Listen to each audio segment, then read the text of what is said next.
Hi guys, thought I'd give you an update on my book Nook. That's battery pack falling over. This is probably the best view I can give you of the inside. I've got as much lighting shining into here as possible. So I've got various things that I've put in from pictures.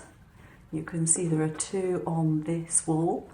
The one at the back is the same print as this one. This was just origami paper that I happened to have around. And what I did with this one was I covered it with some sticky back plastic and then put a frame onto it and cut it around there. So that was really easy to do. The one that I put on the back wall next to the door, to the left of the door, I did a very similar technique, but I didn't use sticky back plastic. I put the frame on the paper, backed the paper again because it was going to be a bit too transparent, and then I filled it with UV resin and put a lamp on that and did it that way.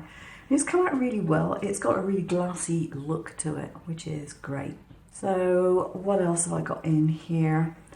Oh, the flowers. This was made with a pot made from foam clay and wrapped in a craft string, which happens to be black and gold. And for the flowers, I used a green wire and then I used some little flower sequins. Yeah, a good use for those. And then the leaves are just cut, and those were just cut from embroidery backing and coloured. I wonder why that went off. And coloured with ink, basically, just with alcohol ink markers. So I've got various other bits and pieces. The mirror, obviously, I cut out from the same wood and I just put some mirror card in it. The little teddy bear I made is made out of the foam clay. The shelf is made from leftover bits where I'd cut other pieces, and the supports are in fact offcuts from the cutting of the chaise, which I'll show you in a minute. So on the set of drawers there, we've got a couple of books. Books are made with a tiny little piece of the wood wrapped in foam clay and moulded a bit. We have a little with what could be pencils in it, and those were made by cutting up a cocktail stick or two. The little ball here, crystal ball, was made from a dab of gold hot glue, which I happen to have already loaded in one of my glue guns. I have several glue guns, and topped off with a very pretty bead that I'd got in my stash. And then we have more books on the tables. The tables, I covered the making of those. We have a little newspaper and a teacup moulded, oops, out of shot. A little teacup and newspaper moulded again from foam clay. And I also did the pillows in foam clay and just used an alcohol marker to colour those. So this is the side of the chaise longue, and you can see that's where the little offcut comes from that was used to make the shelf holder up here. So yeah, everything has been handcrafted. There was nothing sort of pre-purchased in the way of furnishings in there. For some reason, my light had switched itself off. I don't know how it did that. So I'm really pleased with the way that that has come out. Now, the other thing you will notice, hopefully, is the lights which are there. And these are operated by a battery. So if I switch them on, we get all the lights on. So we have two wall sconces on the left side, one on the back wall, and then we have a ceiling lamp. I didn't put any on the other side because I figured it really didn't need them. So yeah, really pleased at how it's come out. Now these battery lights are this set here, which involves one main cable, and then it goes out into separate strings of lights. I'll show you how that's done in a second. Very expensive, as you can see. And these actually work on or off, and they have a timer as well, which you can't actually alter. It's so many hours on and so many hours off, and it cycles between two ranges. So how have I done the wiring? Well, these lamps here were simply the bulbs put through the wall. I did make holes in the wall to do that. I was going to put lampshades on them, and I decided in the end not to bother because they look like candle lamps anyway. So I thought, why change it? They look pretty. The one on the ceiling, I'll show you how I did the multi-light thing from the top, but the decor lamp bulb in there, if you like, is another one of those beads, and it sits on a crown made of white hot glue. So it looks like a ceiling rose anyway, and then you have the lights going around it, and I just thought it looked really pretty. We have battery pack. One cable goes up to the top here, and then it splits into lines of LEDs. And if I switch them on, you can see that I've got more LEDs than I'm actually using because they're still there. Can't do anything about that. Not that it matters. And I've simply routed them to where I needed them to go and cut off the excess bulbs. Now this one, you can see, is completely unnecessary because it doesn't go anywhere. I just cut it off there. And you simply use wire snippers to cut the wire directly after the bulb. And that's it. You're done. So they were threaded through the various holes. I've got a hole here, another hole here, and I have another hole on the back, which you can see there. Pulled them through, trimmed off the excess ones, which I can use for another project later on, just attach them to a battery. In fact, I used one yesterday because I made a birthday card and I put it in a birthday card. So yeah, that's really easy. Now regarding the ceiling rose, what I did was I concertinaed up the cable in between the lamps, so it just went backwards and forwards, and put the 4 of them through the hole, and then the bits that were concertinaed up, I stuck down on here in different directions. So we got 1, 2, and 3 of them there. And obviously the last one was the very last bulb on the string, so that one doesn't have a loop. These white bits here are simply white hot glue, and this is stopping my lights from moving around, from getting damaged in any way. They're just keeping it in place. And the last string I cut off just outside the window, so there is a little bit of light that can go through that window area. Even when the interior lights are on, you'll see a little bit of sort of like daylight through it. So yeah, that bit was actually really easy to do. And in the file, what I've done, I have put little semicircles in on all sides, so that if you do make this and you want to wire it, you've got plenty of places for the wires to sit and not stick out too much. Now last night I stuck a base on, and I didn't want to waste any wood, so this is actually in 2 parts, and all I did was I put the 2 pieces of wood next to each other on my laser cutter, decided on the size I needed, and just cut it all in one go. Boom, done. And I extended it out on this side a little bit so that eventually my battery is going to be covered, I might add. There's going to be something over here. It's going to be covered, and I will be able to get at the battery to switch it on and off. The first side I have is this one. I've called it the country cottage.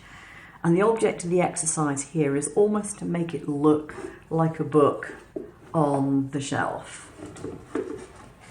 So it's going to have its own little decorative panel on both sides. Oh, and these little foam pads here are just spacers, because obviously the wires and that do take a little bit of space. I've been busy this morning putting together the outer box for my book nook. So this is the roof, and I decided I would just do score lines, almost like it's a page of a book, or pages of a book I should say. So on one side I've gone for this design, and I've still got some tape on here, so I'm going to remove that. I found that it's actually quite difficult to stick things together when you don't have proper clamps. So I've been using tape to help do things like that, and also just piling on tiles, heavy ceramic tiles on top of things to keep it down and so on. This side I rather like is the name of the book, The Country Cottage. which I thought was quite sweet. Now the front of it at the moment looks terrible because I haven't done anything with the fascia yet. My battery pack is able to come out from here. I've got a little foam pad just to stop it moving around quite as much at the moment. Underneath that, I had some sort of skin coloured foam. It has to be almost the same colour as the wood, and I had it in a long strip already cutting off or something. And I've put that in there to hide the nasty hot glue that you can see otherwise. So I just put it in there because that is going to be opened up from time to time to change the batteries or to switch it on and off. So I wanted that to look a bit tidier. I have created this decor panel to go up here. Now if you've got sharp eyes, you might notice that my roof is not quite level. And what happened was when I put the back on, I thought it was on the very bottom, and it isn't. There's a slight lip there. It wasn't quite level with the bottom, so it's a bit higher. To be honest, is anyone really going to notice that when it's on a shelf? No. Do I particularly care about it? Well, I prefer if it was sorted out, but by the time I realised that I had put wood glue on, I'd put hot glue in place, and I thought, this is not going to be taken apart again. I will wreck something, so I didn't want to do that. So that side went on first, then I put this one on because I wanted to make sure that there was room for the battery to go in.